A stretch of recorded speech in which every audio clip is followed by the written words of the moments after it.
जय हिंद साथियों, स्वागत है एक बार फिर से आप सभी का शिक्षा संकल्प के इस ऑनलाइन यूट्यूब प्लेटफॉर्म पर। कैसे हैं आप सभी दोस्त? आशा करते हैं कि आप लोग बहुत ही अच्छे होंगे, स्वस्थ होंगे। दोस्तों, आज के इस स्पेशल क्लास में टीचिंग एप्टीट्यूड के पिछले वर्षों में पूछे गए प्रश्नों को कवर करने वाले हैं, जो कि बीएड एंट्रेंस एग्ज़ाम के लिए इम्पॉर्टेंट है।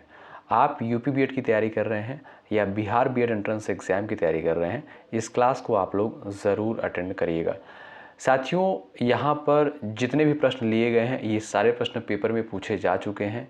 यहाँ पर आपको एक सिंगल क्वेश्चन ऐसा देखने को नहीं मिलेगा जो पेपर में नहीं पूछा गया हो।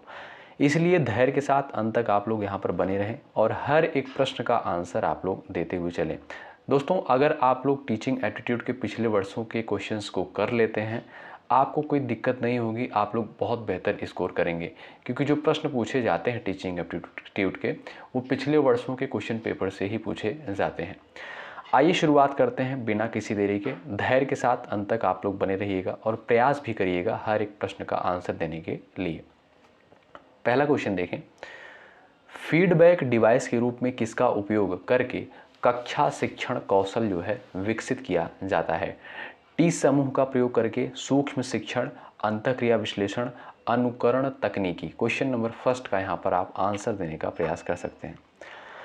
सबसे पहले दोस्तों, फीडबैक का मतलब आप जान लीजिए। फीडबैक का मतलब क्या होता है? प्रतिक्रिया। क्या भाई? प्रतिक्रिया लेना। आप जानते हैं जब कोई टीचर कक्षा में पढ़ा रहा होता है और वहाँ पर बच्चे पढ़ रहे होते हैं तो क्या होता है, टीचर जो है बच्चों से प्रतिक्रिया लेता है। ठीक है, अगर पॉजिटिव रिस्पॉन्स आता है, पॉजिटिव फीडबैक आता है, तब तो मामला ठीक है, यानी बच्चों को चीज़ें समझ में आ रही हैं।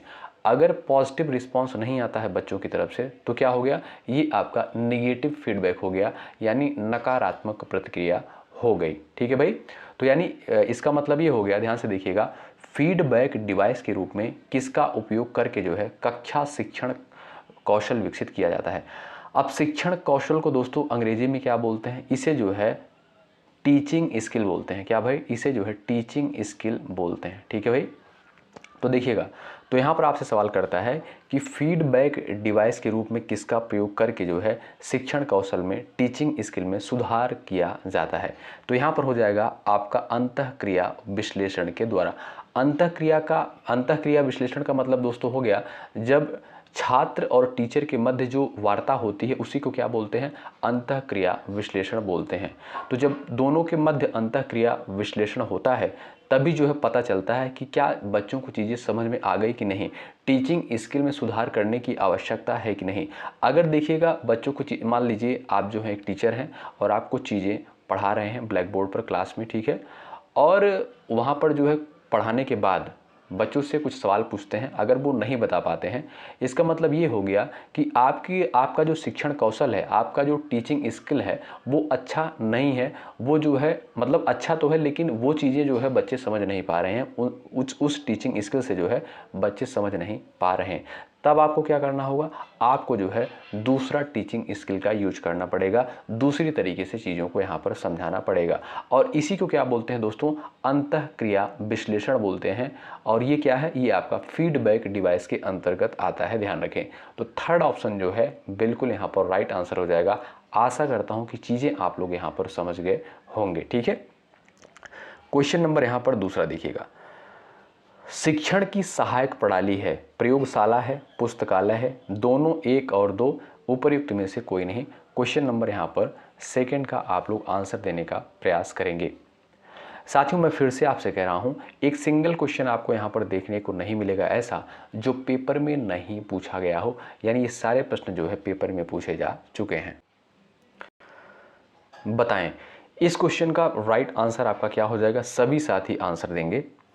तो जो लोग जा रहे हैं दोनों एक और दो, यानी प्रयोगशाला और पुस्तकालय, ऑप्शन नंबर थर्ड पर जो भी साथी गए हैं बिल्कुल राइट हो जाएंगे। साथियों ध्यान रखें आप लोग, शिक्षण जो है केवल कक्षा तक सीमित नहीं होता है, बल्कि जो है प्रयोगशाला और पुस्तकालय दोनों ही शिक्षण प्रक्रिया में जो है सहायक प्रणाली के रूप में अनिवार्य भूमिका निभाते हैं। ठीक है भाई, यानी शिक्षण की सहायक प्रणाली यहाँ पर हो जाएगा आपका प्रयोगशाला भी है, पुस्तकालय भी है। ठीक है, तो ऑप्शन नंबर थर्ड यहाँ पर बिल्कुल राइट आंसर होगा।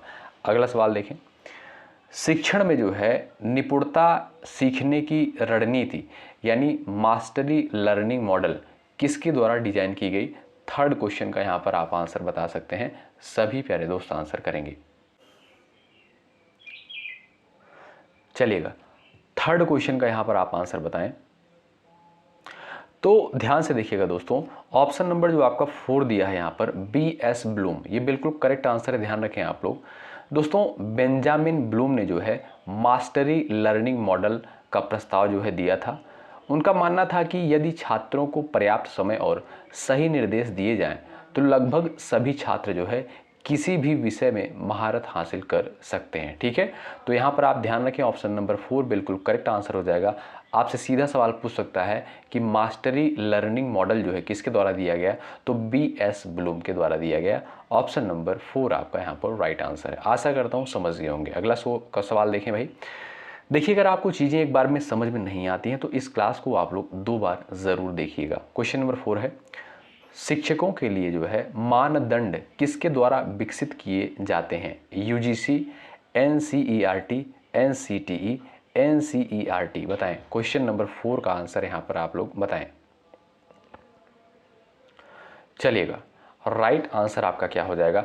आपने दोस्तों आप जानते होंगे NCTE ऑप्शन नंबर यहाँ पर जो थर्ड दिया है ये बिल्कुल आपका राइट आंसर हो जाएगा। ठीक है भाई, NCTE का साथियों फुल फॉर्म भी कभी कभी पूछ लिया जाता है। इसका फुल फॉर्म होता है नेशनल काउंसिल फॉर, ध्यान रखिएगा, national council for teacher education जो है इसका फुल फॉर्म होता है। ध्यान रखें आप लोग। ठीक है, तो साथियों NCTE का मुख्य कार्य भारत में जो है शिक्षक शिक्षा प्रणाली का मानक निर्धारण, विकास और समन्वय करना है। ठीक है, तो यहाँ पर आप देखेंगे जो थर्ड ऑप्शन दिया है ये बिल्कुल राइट आंसर है। ध्यान रखें। ठीक है भाई, तो शिक्षकों के लिए मानदंड किसके द्वारा विकसित किए जाते हैं?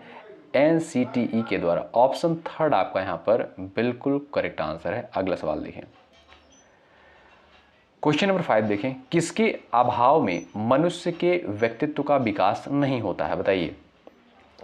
क्वेश्चन नंबर 5 का यहाँ पर आंसर बताएं सभी प्यारे साथी। सभी दोस्तों का आंसर यहाँ पर आना चाहिए। बताएं राइट आंसर आपका यहाँ पर क्या हो जाएगा? चलिए, तो जो लोग जा रहे हैं संस्कार पर ऑप्शन नंबर 2 पर वो बिल्कुल यहाँ पर राइट हो जाएंगे। साथियों ध्यान रखें आप लोग, शिक्षा का मूल उद्देश्य केवल ज्ञान देना नहीं होता है बल्कि व्यक्ति का जो है सर्वांगीण विकास करना होता है। ठीक है, संस्कार वे नैतिक मूल्य होते हैं जो मनुष्य के व्यवहार और व्यक्तित्व को समाज के अनुकूल और उत्कृष्ट बनाते हैं। ठीक है, तो आप कह सकते हैं यहाँ पर क्या हो जाएगा? संस्कार के अभाव में मनुष्य के व्यक्तित्व का विकास नहीं होता है। ऑप्शन नंबर 2 यहाँ पर बिल्कुल आपका सही आंसर हो जाएगा। भाई लास्ट में स्कोर आप लोग जरूर बताइएगा, देखिए आप कितने प्रश्नों को यहाँ पर सही कर पाते हैं। ठीक है, अगला सवाल यहाँ पर देखिएगा, क्वेश्चन नंबर 6 है, समाचार पत्र एक कैसा अभिकरण है? औपचारिक है, अनौपचारिक है, व्यक्तिगत है, इनमें से कोई नहीं। क्वेश्चन नंबर 6 का उत्तर आप यहाँ पर बताएं। चलिएगा, यहाँ पर आपका राइट आंसर क्या हो जाएगा? आप सभी प्यारे दोस्त यहाँ पर बताएं। तो समाचार पत्र जो है साथियों ये आपका कैसा अभिकरण है? ये आपका दोस्तों एक प्रकार का अनौपचारिक अभिकरण के अंतर्गत आता है। ऑप्शन नंबर 2 बिल्कुल करेक्ट आंसर हो जाएगा। ठीक है भाई, अगर साथियों मैं आपसे पूछूं कि स्कूल जो है कैसा अभिकरण है, तो ये जो है आपका औपचारिक अभिकरण के अंतर्गत आएगा। और आपका जैसे घर हो गया, घर परिवार हो गया, ठीक है, और आप कह सकते हैं समाचार पत्र हो गया, ये आपका क्या है? अनौपचारिक अभिकरण के अंतर्गत आता है। ठीक है, यानी जहाँ पर दोस्तों, जहाँ पर जो है औपचारिक का मतलब ये हो गया जहाँ पर कुछ नियम कानून लगता हो सीखने के लिए, पढ़ाई करने के लिए, तो वहाँ पर क्या होगा आपका औपचारिक। जैसे जब आप स्कूल में जाते हैं वहाँ पर देखिएगा कुछ नियम कानून होते हैं कि आपको इस तरीके से बैठना है, इस तरीके से उठना है, इस तरीके से पढ़ना है, तो ये सारी चीज़ें होती हैं। तो ये आपका क्या हो गया? औपचारिक अभिकरण के अंतर्गत आएगा। लेकिन अनौपचारिक अभिकरण जो साथियों आपका होता है, जैसे आप घर में रह रहे हैं, घर में भी बच्चे सीखते हैं, ठीक है, तो यहाँ पर कोई नियम और रेगुलेशन नहीं होता है कि इस तरीके से आपको चीज़ें करनी है। ठीक, तो आप कह सकते हैं आपका यहाँ पर 2nd ऑप्शन राइट है। समाचार पत्र हो गया आपका, घर परिवार हो गया, ये क्या है आपका? अनौपचारिक के अंतर्गत आएगा। अगला सवाल देखें, क्वेश्चन नंबर 7वां है, विद्यालय का समाज का लघु रूप मानते हैं? बताएं कौन जो है विद्यालय को समाज का लघु रूप मानते हैं? क्वेश्चन नंबर यहाँ पर 7 का उत्तर आप बताएंगे। फटाफट यहाँ पर आंसर करेंगे, आपका सही आंसर क्या हो जाएगा? सभी दोस्त उत्तर बताएं। चलिएगा, यहाँ पर जो लोग जा रहे हैं प्रयोजनवादी ऑप्शन नंबर 3 पर, जो भी साथी गए हैं बिल्कुल यहाँ पर राइट हो जाएंगे। ऑप्शन नंबर आपका जो 3 दिया है दोस्तों, ये बिल्कुल यहाँ आपका राइट आंसर हो जाएगा। ठीक है भाई दोस्तों, जॉन डेवी, ये दोस्तों कौन थे? ये प्रयोजनवादी थे। ठीक है, तो जॉन डेवी ने कहा था कि विद्यालय समाज का लघु रूप होता है। उनका मानना था कि स्कूल को बच्चों को वास्तविक सामाजिक जीवन के लिए तैयार करना चाहिए। ठीक है, तो ध्यान रखें। तो यहाँ पर आप देखेंगे ऑप्शन नंबर 3 बिल्कुल राइट है। आपसे यहाँ पर राइट आंसर क्या हो जाएगा? खाली स्थान के स्थान पर क्या आ जाएगा? प्रयोजनवादी विद्यालय को जो है समाज का लघु रूप मानते हैं। आपसे सीधा सवाल पूछेगा कि कौन जो है विद्यालय को समाज का लघु रूप मानते हैं, तो आप कहिएगा प्रयोजनवादी। ऑप्शन 3 राइट है। अगला सवाल, दर्शन और शिक्षा एक ही सिक्के के दो पहलू हैं, किसने कहा? बताइए। क्वेश्चन नंबर 8 का यहाँ पर आप लोग आंसर करें फटाफट, सभी प्यारे साथियों का उत्तर आना चाहिए। बताएं आपका सही आंसर क्या हो जाएगा? सभी प्यारे दोस्त उत्तर करेंगे। तो जो लोग जा रहे हैं ऑप्शन नंबर ए पर वो बिल्कुल राइट हो जाएंगे। साथियों, दर्शन और शिक्षा जो है एक ही सिक्के के दो पहलू हैं, ये जॉन डेवी के द्वारा कहा गया। ये एक मनोवैज्ञानिक थे। विकल्प आपका जो ए है बिल्कुल यहाँ पर राइट आंसर है। अगला सवाल, क्वेश्चन नंबर नेक्स्ट यहाँ पर दिया है, इसका ध्यान से आंसर करें आप लोग। प्रबंधन का प्रत्यक्ष नियंत्रण होता है और राज्य निकायों पर, केंद्र निकायों पर, दोनों ए और बी दोनों में, उपर्युक्त में से कोई नहीं। सवाल नंबर 9 का आप आंसर यहाँ पर कर सकते हैं। फटाफट प्रयास कर सकते हैं उत्तर देने के लिए। यहाँ पर बताएं। चलिएगा, सही आंसर क्या हो जाएगा आप लोग यहाँ पर बता सकते हैं।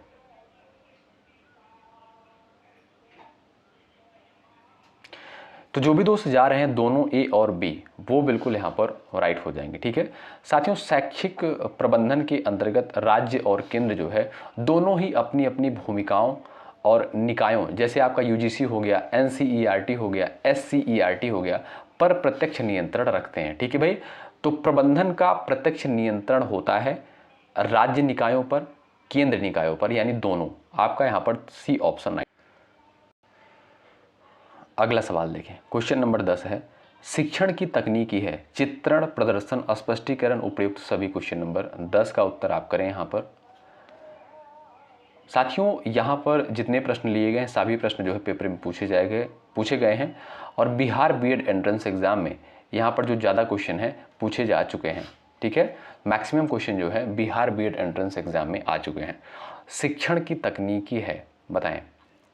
सवाल नंबर यहाँ पर आपके सामने जो है 10 दिया, उत्तर बताएं।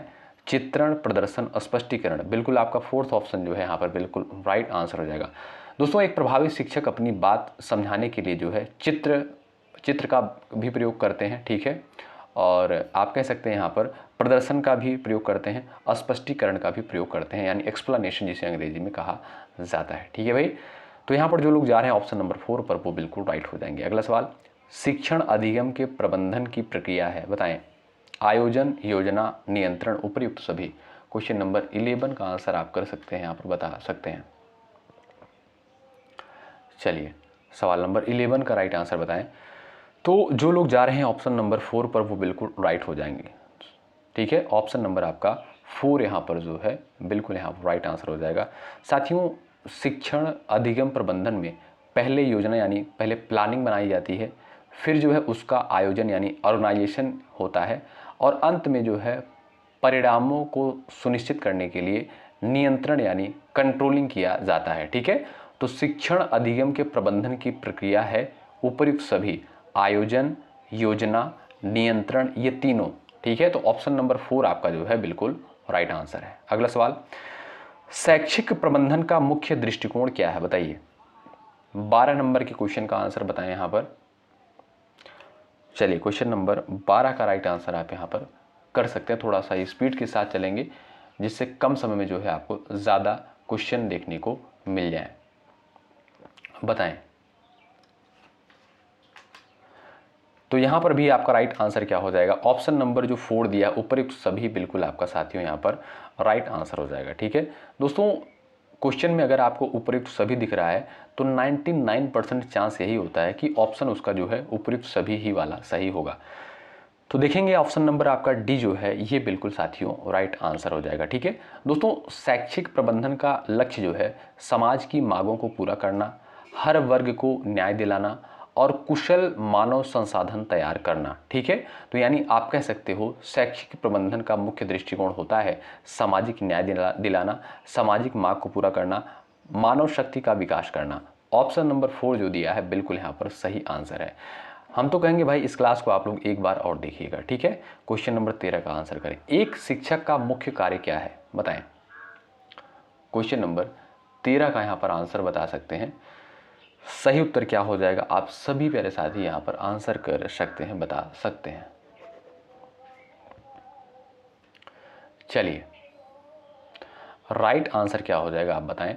तो जो लोग जा रहे हैं उपयुक्त सभी ऑप्शन नंबर 4 पर वो बिल्कुल राइट हो जाएंगे। ठीक है भाई दोस्तों, एक आदर्श शिक्षक वही है जो अपने छात्रों की मनोविज्ञान को समझे, अपने विषय का ज्ञाता हो और जिसे पढ़ाने की कला हो यानी शिक्षण का कौशल आता हो। ठीक है, तो यहाँ पर आप देखेंगे जो 4th ऑप्शन दिया है बिल्कुल राइट आंसर हो जाएगा। एक शिक्षक का साथियों मुख्य कार्य है अपने छात्रों को समझना, ठीक है, अपने विषय में निपुणता यानी उसे विषय की समझ, अपने विषय की जो विषय वो पढ़ा रहा हो उसको समझ होनी चाहिए, शिक्षण कौशल प्राप्त करना। ठीक है, तो यहाँ पर आप देखेंगे 4th ऑप्शन जो है बिल्कुल राइट आंसर है। अगला सवाल देखें, क्वेश्चन नंबर नेक्स्ट है, ध्यान से देखें। बच्चों की गलतियाँ यहाँ पर आपके सामने दिया है क्वेश्चन नंबर 14, इसका आंसर आप लोग बताएंगे। बच्चों की गलतियां बार बार अभ्यास करने के लिए कहकर तुरंत सुधार देना चाहिए, अधिगम का एक भाग है तथा उनके विचारों में एक अंतर्दृष्टि देती है, शिक्षण अधिगम प्रक्रिया में महत्वहीन है यानी कोई महत्व नहीं है, प्रदर्शित करती है कि बच्चे कितने लापरवाह हैं। बताएं। बिल्कुल सिंपल सा क्वेश्चन, अगर ऑप्शंस को आप ध्यान से पढ़ेंगे तो यहां पर आप लोग आंसर कर जाएंगे। चलिएगा, तो जो भी साथी यहाँ पर जा रहे हैं ऑप्शन नंबर 2 पर अधिगम का एक भाग है तथा उनके विचारों में एक अंतर्दृष्टि देती है। ठीक है, यानी जो बच्चे गलतियाँ दोस्तों करते हैं ये लर्निंग का यानी अधिगम का जो है एक भाग होता है। ऑप्शन नंबर 2 यहाँ पर आपका बिल्कुल राइट आंसर हो जाएगा। साथियों ध्यान रखें आप लोग, आधुनिक शिक्षा शास्त्र के अनुसार जो है गलतियां यह बताती हैं कि बच्चा सीख रहा है, वे शिक्षक को यह समझने में मदद करती हैं कि बच्चा कैसे सोच रहा है। ठीक है, यानी जो गलतियां होती हैं साथियों ये पॉजिटिव में देखा जाता है, निगेटिव वर्ड में नहीं देखा जाता है, इसलिए आप 2nd ऑप्शन पर जाएंगे, बिल्कुल राइट आंसर है। अगला सवाल, अध्यापन की सर्वोत्तम प्रणाली क्या है बताइए। अध्यापन की सर्वोत्तम प्रणाली इनमें से आपका कौन सा हो जाएगा।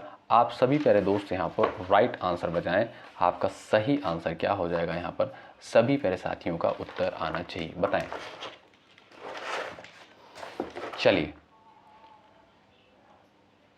तो जो भी साथी जा रहे हैं ऑप्शन नंबर 4 पर चर्चा प्रारंभ करने की पहल करना और उसमें भाग लेना, आपका 4 ऑप्शन बिल्कुल राइट आंसर हो जाएगा। ठीक है भाई, तो साथियों चर्चा जो है शिक्षण की सबसे लोकतांत्रिक और प्रभावी विधि है, इससे जो है छात्रों में आलोचनात्मक सोच और आत्मविश्वास जो है बढ़ता है। यानी दोस्तों अध्यापन की सर्वोत्तम प्रणाली जो है वो है आपका चर्चा प्रारंभ करने की पहल करना और उसमें भाग लेना। ऑप्शन नंबर 4 आपका राइट है। अगला सवाल, एक ऐसी वस्तु जिसमें से कोई प्रकाश किरण गुजर नहीं सकती क्या कहलाएगी, बताएं। क्वेश्चन नंबर 16 का आंसर यहां पर आप लोग करेंगे, फटाफट आप लोग यहां पर उत्तर बताएंगे। आपका सही आंसर क्या हो जाएगा बताएं। तो जो लोग जा रहे हैं अपारदर्शी ऑप्शन नंबर 4 पर वो बिल्कुल राइट हो जाएंगे। ऐसी वस्तु जिससे प्रकाश बिल्कुल नहीं गुजर सकता, क्या साथियों, ऐसी वस्तु जिससे प्रकाश जो है बिल्कुल नहीं गुजर सकता उसे क्या बोलते हैं, अपारदर्शी बोलते हैं। ऑप्शन नंबर 4 यहाँ पर जो आपका दिया है ये बिल्कुल सही आंसर हो जाएगा, आप लोग ध्यान रखिएगा। ठीक है भाई, तो ऑप्शन नंबर 4 आपका यहाँ पर बिल्कुल करेक्ट आंसर हो जाएगा, ध्यान रखें। आगे बढ़ेंगे, क्वेश्चन नंबर यहाँ पर अगला देखेंगे, ये रहा। पर्यावरण अध्ययन पाठ्यक्रम बच्चों की समग्र शिक्षा का कारण बन सकता है यदि यह है एकीकृत समावेशी विषयगत उपयुक्त सभी। सवाल नंबर 17 का उत्तर बताएं।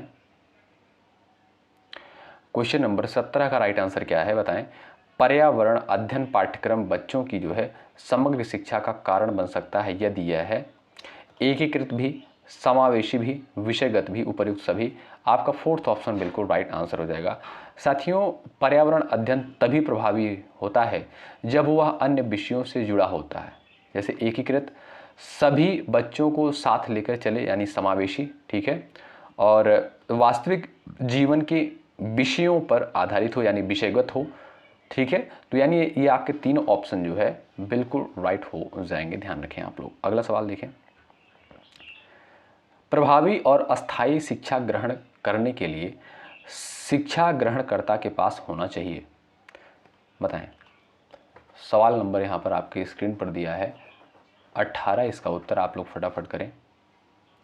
सही उत्तर आपका इस क्वेश्चन का क्या हो जाएगा, बताएं। चलिए, तो जो लोग जा रहे हैं योग्यता और प्रेरणा का वांछित स्तर ऑप्शन नंबर 4 पर, वो बिल्कुल राइट हो जाएंगे, ठीक है। दोस्तों, सीखने के लिए जो है छात्र में क्षमता और इच्छा दोनों का होना अनिवार्य है। बिना प्रेरणा के सीखना जो है अस्थायी नहीं होता है। यानी आप कह सकते हो प्रभावी और अस्थायी शिक्षा ग्रहण करने के लिए शिक्षा ग्रहणकर्ता के पास क्या होना चाहिए, योग्यता भी होनी चाहिए और प्रेरणा यानी मोटिवेशन भी होना चाहिए। इसलिए भाई मोटिवेशन की भी आवश्यकता पड़ती है। एक बार सभी साथी सेशन को लाइक कर देंगे, शेयर कर देंगे। यदि आप चैनल पर नए हैं सब्सक्राइब जरूर कर लेंगे, ठीक है। कक्षा संप्रेषण होना चाहिए, बताएं। कक्षा संप्रेषण जो है दोस्तों कैसा होना चाहिए, क्वेश्चन नंबर 19 का यहाँ पर आंसर आप लोग बताएं। चलिएगा, राइट आंसर आपका क्या है आप लोग बताएं। जो लोग जा रहे हैं छात्र केंद्रित ऑप्शन नंबर 2 पर, बिल्कुल यहाँ पर राइट हो जाएंगे, ठीक है भाई। दोस्तों, आधुनिक शिक्षा पद्धति में छात्र केंद्र में होता है। कक्षा का संचार छात्रों की आवश्यकताओं, स्तर और रुचियों के अनुसार होना चाहिए। आपका जो सेकंड विकल्प यहाँ पर दिया है ये बिल्कुल राइट आंसर है। अगला सवाल, एक अध्यापक के रूप में जो है कक्षा में आपकी प्रभावी उपस्थिति सुनिश्चित करने के लिए सर्वोत्तम विकल्प का चयन कीजिए, बताएं।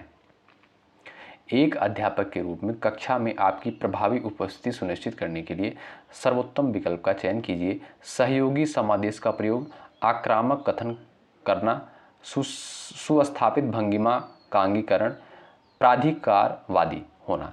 20 नंबर के क्वेश्चन का आंसर बताएं। तो जो लोग यहां पर जा रहे हैं ऑप्शन नंबर 3 पर, सुस्थापित भंगिमा का अंगीकरण, ऑप्शन नंबर 3 बिल्कुल सही आंसर हो जाएगा। आप ध्यान दीजिएगा दोस्तों, एक शिक्षक का व्यक्तित्व और उसकी बॉडी लैंग्वेज कक्षा में जो है उसकी प्रभावशीलता का आधार बनती है। आत्मविश्वास से भरी भंगिमा छात्रों का ध्यान खींचती है। तो ध्यान रखें यहाँ पर आपका हो जाएगा सुस्थापित भंगिमा का अंगीकरण, ऑप्शन 3 राइट है। भारत की जो है बड़ी बड़ी नदियों में जल प्रदूषण का निम्नलिखित में से सबसे बड़ा स्रोत क्या है, बताएं। 21 का आंसर यहाँ पर आप कर सकते हैं। राइट आंसर आपका क्या हो जाएगा। तो आप देखेंगे जो लोग यहाँ पर जा रहे हैं ऑप्शन नंबर ए पर असंसाधित मलजल, ऑप्शन नंबर ए बिल्कुल राइट आंसर हो जाएगा। आप जानते हैं साथियों, भारत की नदियों में जो है प्रदूषण का सबसे बड़ा कारण जो है शहरों का गंदा पानी, शहरों का जो है गंदा पानी है जिसे बिना साफ की नदियों में बहा दिया जाता है। इसलिए आप कह सकते हैं यहाँ पर असंसाधित जल, और इसे ही असंसाधित मलजल कहा जाता है। ए विकल्प आपका राइट आंसर है। निम्नलिखित में से कौन सा शिक्षण का पुनर्निर्धारित स्तर नहीं है, बताइए। 22 नंबर के क्वेश्चन का आंसर बताएं यहाँ पर। निम्नलिखित में से कौन सा शिक्षण का पूर्व निर्धारित स्तर नहीं है। तो राइट आंसर है आपका विभेदीकरण, ऑप्शन नंबर 4 बिल्कुल राइट आंसर है, ठीक है दोस्तों। यहाँ पर 4 ऑप्शन बिल्कुल राइट आंसर हो जाएगा, ठीक है। तो निम्नलिखित में से कौन सा शिक्षण का पूर्व निर्धारित स्तर नहीं है, वो हो जाएगा आपका विभेदीकरण। साथियों, शिक्षण के मुख्य 3 स्तर होते हैं। एक आपका स्मरण यानी स्मृति स्तर हो गया, ठीक है, और आपका बोध हो गया, ठीक है, यानी अंडरस्टैंडिंग। उसके बाद आपका हो गया यहाँ पर परावर्तित आप कह सकते हैं, ठीक है। तो यहाँ पर आप देखेंगे यानी इसे चिंतन स्तर भी बोला जाता है। क्या, चिंतन स्तर भी बोला जाता है। तो यानी आपका 4th ऑप्शन बिल्कुल यहाँ पर करेक्ट हो जाएगा। बंगाल की खाड़ी का तटवर्ती राज्य अथवा केंद्र शासित प्रदेश है, उड़ीसा, कर्नाटक, केरल, तेलंगाना, बताएं। क्वेश्चन नंबर 23 का आंसर कर सकते हैं आप लोग। बंगाल की खाड़ी का तटवर्ती राज्य अथवा केंद्र शासित प्रदेश इसमें से कौन सा है? वो हो जाएगा आपका दोस्तों उड़ीसा। ए विकल्प जो आपका दिया है दोस्तों, ये बिल्कुल राइट आंसर हो जाएगा, ध्यान रखें आप लोग। अगला सवाल, सीखना विकास की एक प्रक्रिया है जहां व्यक्ति को करना पड़ता है, स्वप्रयास यानी खुद से प्रयास करना पड़ता है, अभिभावकों का योगदान, शिक्षकों का योगदान, उपयुक्त में से कोई नहीं। क्वेश्चन नंबर 24 का उत्तर बताएं। चलिए यहां पर आप देखेंगे साथियों, स्वप्रयास यानी इसे अंग्रेजी में क्या बोलेंगे, इंग्लिश में क्या बोलेंगे, सेल्फ एफर्ट लगाना पड़ता है, ठीक है। हालांकि देखेंगे दोस्तों, अगर आप शिक्षक और माता पिता मार्गदर्शक होते हैं, यानी जो बच्चों के जो है शिक्षक और माता पिता मार्गदर्शक होते हैं, लेकिन सीखना अंततः व्यक्ति का अपना प्रयास होता है। जब तक कोई स्वयं कोशिश नहीं करता वह सीख नहीं सकता। यानी जब तक आप खुद कोशिश नहीं कर सकते, खुद से प्रयास नहीं कर सकते किसी चीज़ को सीखने के लिए, तब तक आपको कोई सिखा नहीं सकता है, कोई जो है आप पर कोई चीज़ थोप नहीं सकता है, ठीक है। अगला सवाल, यूनेस्को में ई का अर्थ क्या है बताइए। क्वेश्चन नंबर 25 का उत्तर यहां पर आप बताएंगे यूनेस्को, ठीक है। यूनेस्को में आपसे पूछा है, यहां पर किसका अर्थ पूछा है भाई, यहां पर आपसे ई का अर्थ पूछा है, बताएं। इकोनॉमिक होता है, environment, eastern, educational. Question number 25 का उत्तर आप यहां पर कर सकते हैं। तो जो लोग यहाँ पर जा रहे हैं एजुकेशनल ऑप्शन नंबर 4 पर, वो बिल्कुल राइट हो जाएंगे, ठीक है। साथियों इसका जो फुल फॉर्म होता है यूनेस्को का, United Nations Educational Scientific and Cultural Organization, इसका जो है फुल फॉर्म होता है, ध्यान रखें। अगला सवाल, क्वेश्चन नंबर यहाँ पर है 26, शिक्षक किस अर्थ में जो है परामर्शदाता नेतृत्व प्रदान करता होता है, बताएं। क्वेश्चन नंबर 26 का आंसर यहाँ पर आप कर सकते हैं, आंसर यहाँ पर आप लोग बता सकते हैं। शिक्षक किस अर्थ में परामर्शदाता नेतृत्व प्रदान करता है? वह पढ़ाने के लिए अपनी मानसिक क्षमताओं का उपयोग करता है, वह छात्रों को ज्ञान प्रदान करता है, वह छात्रों को जीवन कौशल प्रदान करता है, वह अपने शिक्षार्थियों को अपने मानसिक दृष्टिकोण, ज्ञान कौशल और चरित्र से प्रभावित करता है। बिल्कुल सटीक आंसर हो जाएगा ऑप्शन नंबर 4 यहाँ पर, ठीक है। वह अपने शिक्षार्थियों को अपने मानसिक दृष्टिकोण, ज्ञान कौशल और चरित्र से प्रभावित करता है। 4 ऑप्शन बिल्कुल राइट है। अगला सवाल देखें, टीम निर्माण की किस दृष्टिकोण में एक नेता एक कृत्रिम टीम बनाता है जहां सदस्य अन्य सदस्यों के व्यवहार से बातचीत करते हैं, चर्चा करते हैं और सीखते हैं? 27 नंबर के क्वेश्चन का आंसर आप कर सकते हैं। तो आप देखेंगे राइट आंसर हो जाएगा अनुकरण विधा दृष्टिकोण, ऑप्शन नंबर 2 राइट हो जाएगा, ठीक है। ऑप्शन नंबर 2 बिल्कुल यहाँ पर राइट आंसर है। अगला सवाल देखें, शैक्षिक कंप्यूटर का मुख्य कार्य क्या होता है बताइए। शैक्षिक कंप्यूटर का मुख्य कार्य क्या होता है? क्वेश्चन नंबर 28 यहाँ पर दिया, उत्तर आप कर सकते हैं। डेटा का संरक्षण करना, उत्तर स्कोर करना, डेटा का विश्लेषण करना, उपयुक्त सभी। क्वेश्चन नंबर 28 का उत्तर बताएं। तो जो लोग जा रहे हैं ऑप्शन नंबर यहाँ पर 4 पर, उपयुक्त सभी बिल्कुल राइट हो जाएंगे। दोस्तों आप जानते हैं कंप्यूटर का उपयोग जो है डेटा को सुरक्षित करने के लिए किया जाता है, परीक्षा परिणाम तैयार करने के लिए किया जाता है और जटिल डेटा का विश्लेषण करने के लिए किया जाता है। आप कह सकते हैं ऑप्शन नंबर डी करेक्ट है, उपयुक्त सभी। सीखना हो सकता है औपचारिक, अनौपचारिक, औपचारिक और अनौपचारिक दोनों, इनमें से कोई नहीं। हमने स्टार्टिंग में ही आपको औपचारिक और अनौपचारिक के बारे में बता दिया था, ठीक है। हमने स्कूल को क्या बताया था भाई, ये आपका एक औपचारिक के अंतर्गत आता है, स्कूल जो होता है।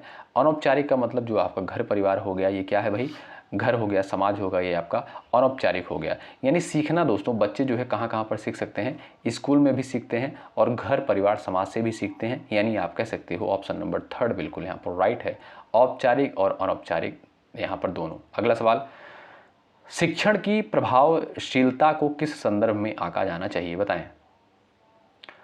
शिक्षण की जो है प्रभावशीलता को किस संदर्भ में आंका जाना चाहिए? क्वेश्चन नंबर 30 का आंसर आप यहां पर कर सकते हैं। तो जो भी साथी जा रहे हैं छात्रों के सीखने का प्रतिफल, ऑप्शन नंबर 4 पर, वो बिल्कुल राइट हो जाएंगे, ठीक है। दोस्तों शिक्षण जो है, शिक्षण कितना सफल रहा, इसका सबसे बड़ा प्रमाण यह है कि छात्रों ने वास्तव में कितना सीखा और उनके व्यवहार में क्या बदलाव आया, ठीक है। यानी आप कह सकते हो शिक्षण की प्रभावशीलता को किस संदर्भ में आंका जाना चाहिए? छात्रों के सीखने के प्रतिफल पर, ठीक है। ऑप्शन नंबर 4 आपका बिल्कुल राइट आंसर है। तो साथियों यहाँ पर हमने 30 सवालों को कवर किया और ये सारे प्रश्न पेपर में पूछे जा चुके हैं। अगर आप और चाहते हैं कि टीचिंग एप्टीट्यूड के क्वेश्चन और आपको प्रोवाइड किए जाएँ तो आप लोग कमेंट बॉक्स में ज़रूर लिखें कि हाँ सर, हमें अभी और PYQ चाहिए टीचिंग एप्टीट्यूड के, तो यहाँ पर जो है आपको प्रोवाइड किया जाएगा। ठीक है, सेशन को आप लोग लाइक कर दीजिएगा, जो लोग चैनल पर नए हैं सब्सक्राइब कर लीजिएगा। हेल्प साथियों यहाँ पर आपको ज़रूर मिलेगी। जो सुबह 11:30 बजे वाली GK GS की क्लास हुई है उसको आप लोग जाकर कर लीजिएगा। वेरी इंपॉर्टेंट सेशन था वो, उसको आप लोग ज़रूर अटेंड करें। ठीक है, और रात को 8:30 बजे आप जानते हैं सामान्य हिंदी की स्पेशल क्लास होती है, तो इन सारी क्लासेस को करते रहें, मेहनत के साथ तैयारी में लगे रहें। हमसे जितना हो पाएगा उतना बेहतर आपके लिए करेंगे, उतना बेहतर आपको कंटेंट देने का प्रयास करेंगे। शुक्रिया, जय हिंद, जय भारत।